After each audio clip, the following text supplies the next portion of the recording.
Educação à distância, mudando realidades.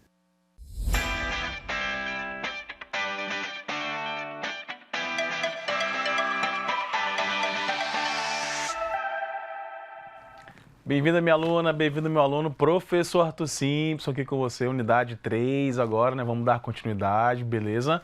E hoje, nesta aula, falando um pouquinho agora sobre visão. Na aula anterior a gente falou sobre missão, e falamos bastante coisa, demos alguns exemplos, né? E aí, para complementar aquele conteúdo da aula anterior, da unidade 2, a gente agora vai tratar da visão, que parece a mesma coisa, mas não é. Diferente. Vamos lá então ver como é que vai ser a nossa aula? Vem comigo. Beleza? Gente, conceituando aqui. Bom, a visão tem como principal objetivo expressar a forma como a organização quer ser reconhecida, né? Como ela quer ser vista no futuro, ou seja, apresenta uma declaração de futuro. Grave essa palavrinha aqui que é importante. Vai colocar aqui de futuro, né, gente? Então, expressa pela organização no horizonte de tempo de 3 a 5 anos, né? É importante enfatizar que existe muita confusão com relação ao conceito de visão, pois alguns pensam que ela tem vida própria, né, e pode ser totalmente independente da missão.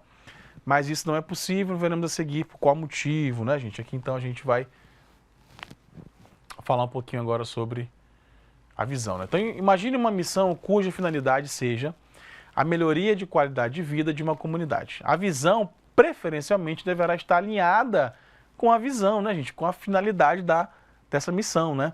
Ou seja, ser reconhecido por contribuir para a melhoria de qualidade de vida daquela comunidade, né? Ou ser reconhecido por intermediar parcerias que melhorem a qualidade de emprego dos cidadãos da comunidade.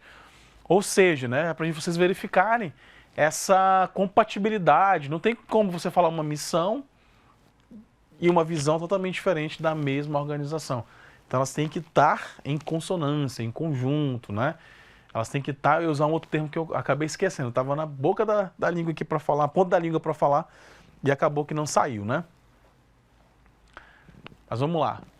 E alguns exemplos de visão que a gente pode ver aqui na literatura. Como na aula anterior eu estava falando sobre Polícia Federal e TCU, eu acabei também trazendo aqui nessa aula as mesmas instituições, gente. Então a visão da PF aqui, ó, tornar-se referência mundial em ciência policial. Do TCU, ser referência na promoção de uma administração pública efetiva, ética, ágil e responsável. Note o seguinte aqui.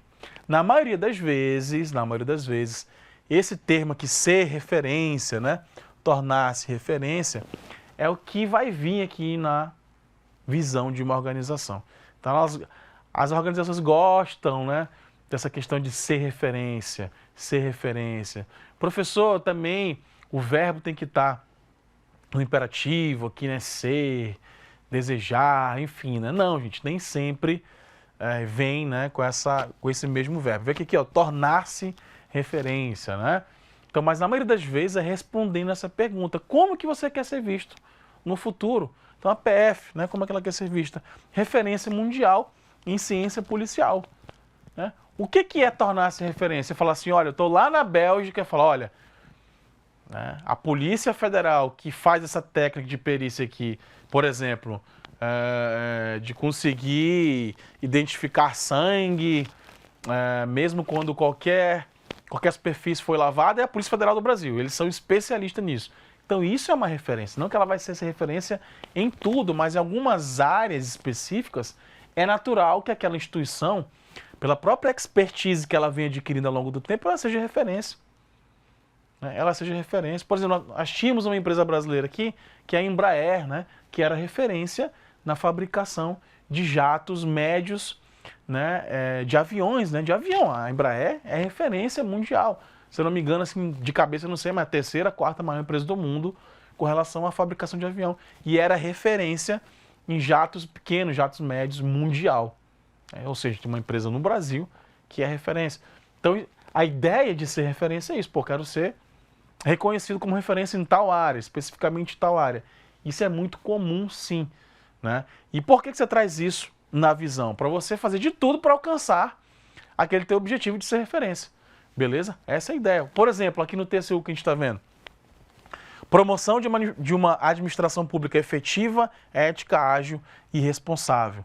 Então, quando pensar em uma instituição né, que garanta que essa efetividade, essa ética, essa agilidade e essa responsabilidade, a gente vai estar pensando em quê, gente? No TCU. Pô, o TCU é essa organização que traz, né, na sua essência, da sua visão, né, ser referência nisso. Perfeito? Tranquilo? Vamos avançar aqui um pouquinho. Mapa e demandas dos stakeholders e diretrizes estratégicas, né? Então, na missão deverão aparecer também, e na visão, né, quais os principais stakeholders envolvidos e o impacto que pretendemos produzir a partir dessa competência. Também sabemos que a construção da visão toma por base o impacto da missão de forma alinhada, porque a organização deverá ser reconhecida, né?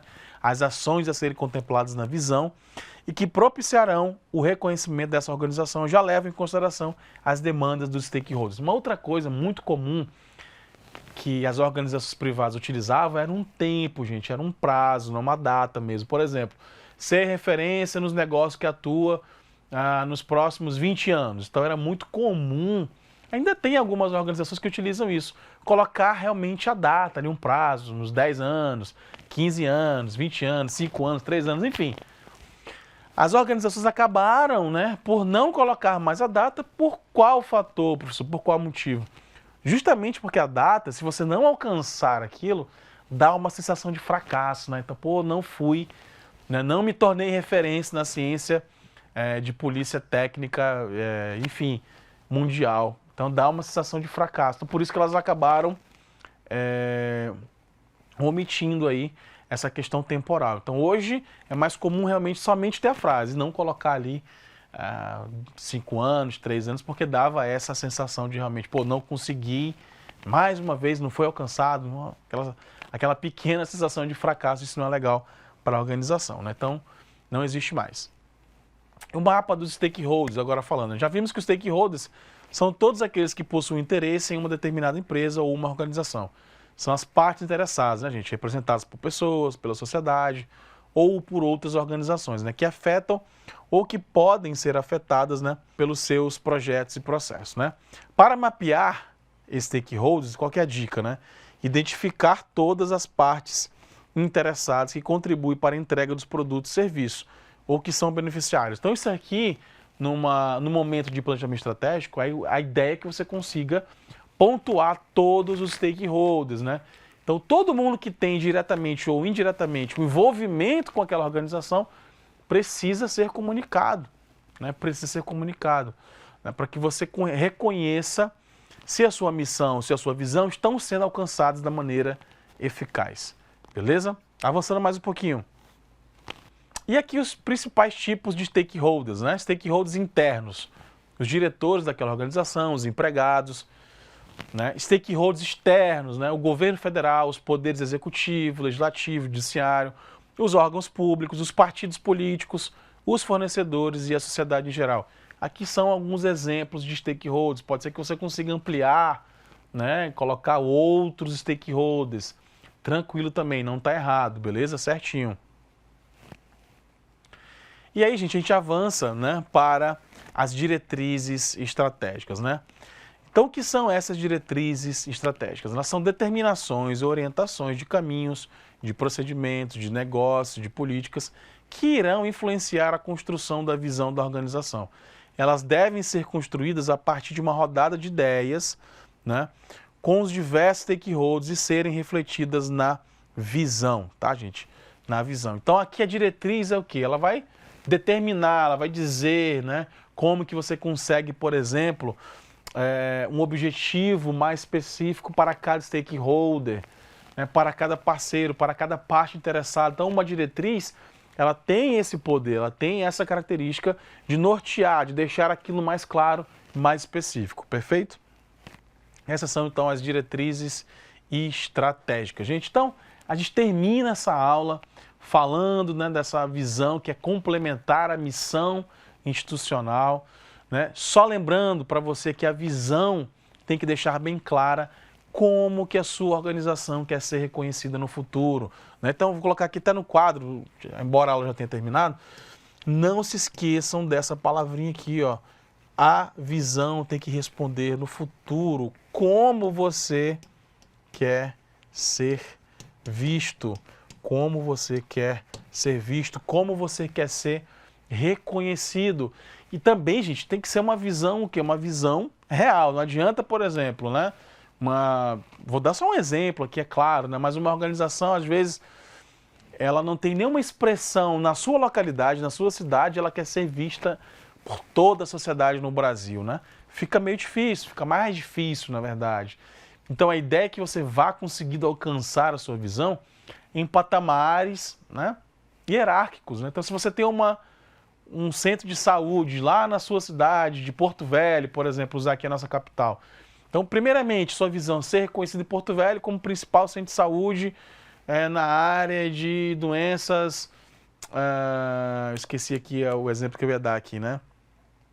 Mas, por exemplo, né, é ser reconhecido como principal centro médico na área de doenças tropicais. É isso que eu ia falar, né? Então, de repente, você amplia isso, uma outra visão, você conseguiu, você fez um trabalho bacana, né, você é referência lá na sua cidade, você consegue ampliar aquilo para o Estado. Então, ser referência no Estado. Conseguiu, ao longo de muito trabalho, muito esforço, conseguiu ser referência no Estado, vamos ampliar isso para a região amazônica, né? Por exemplo, tem 7 estados, vamos ser referência, né, nesse centro de saúde de doenças tropicais da região amazônica. Então você consegue ali ser referência, ampliou aquilo, né, de repente, aí você coloca lá para ser referência a nível de Brasil. Mas que você entenda que essa construção tem que ser lógica, tem que respeitar essa hierarquia. Não adianta você, começou hoje já ser referência em todo o Brasil.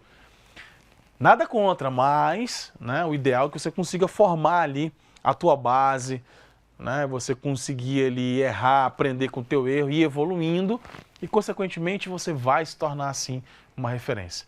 Perfeito? Então, desejo para você sucesso, espero que tenha gostado aqui da nossa aula, que você pegue essas dicas, né, você consiga aí entender esse conteúdo, que esse conteúdo também ajude você a ser uma pessoa e um profissional melhor. Perfeito? Te aguardo na próxima aula, unidade 4. E mais uma vez lembrando, né, não se esqueça lá da nossa atividade de extensão, professor Arthur e professor Alberto, professor Arthur com a disciplina de planejamento e gestão estratégica, o professor Alberto com a disciplina de governança pública, né?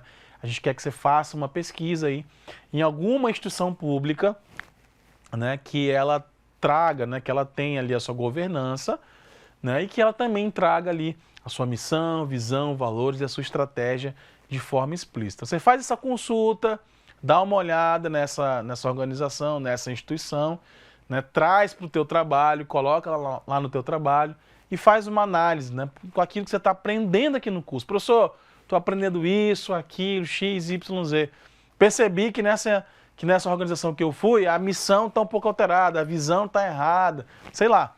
É você que vai me dizer isso lá no teu trabalho, beleza? Forte abraço e até a próxima aula.